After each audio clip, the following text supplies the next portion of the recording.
Have you ever realized that sometimes the hardest person to convince that you've changed is the person who remembers exactly who you used to be?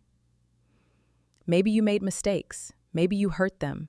Maybe there was a time when you weren't the partner they deserved, and you take responsibility for that. You don't deny it. You don't pretend it never happened. You look back and think, I wasn't proud of who I was then. And then you change. You start working on yourself. You become more patient. You communicate differently. You stop repeating the things that once caused arguments. You start showing up differently. And somewhere inside you think, maybe now they'll finally see that I've changed. But sometimes they don't. Because once we put a label on someone, it's very difficult to see anything else. If someone has been called selfish, we start noticing everything they do that looks selfish. If they've been labeled a liar, even when they tell the truth, we question it.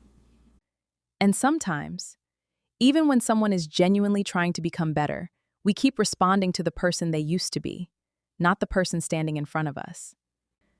But here's where relationships become complicated. Because two things can be true at the same time. You can acknowledge that someone hurt you and still recognize that they're trying to change. You can remember what someone did without using their past to erase everything they're doing differently today. But change doesn't automatically erase history. If you've spent years hurting someone, you can't expect them to trust you overnight just because you've finally changed. Trust takes time. Healing takes time. And sometimes, the person you hurt needs time to believe that the change is real. But there's another side to this.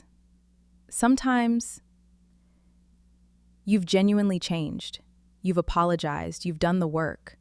You've become more self-aware. You've changed the patterns that once hurt the person you love. And yet they keep punishing you for a version of yourself that no longer exists. Every disagreement becomes, see, this is who you really are. Because there's something deeply painful about trying to grow while the person you love keeps holding you hostage to who you used to be.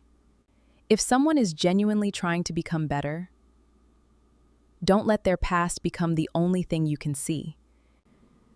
And if you're the person trying to change, don't spend your entire life trying to convince someone who has already decided who you are.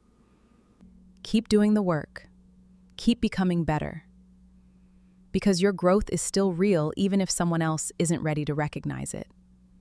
So ask yourself, are you loving the person standing in front of you?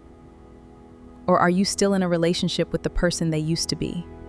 If this conversation encouraged you, subscribe for more honest conversations about love, relationships, and emotional growth. I'll see you in the next one.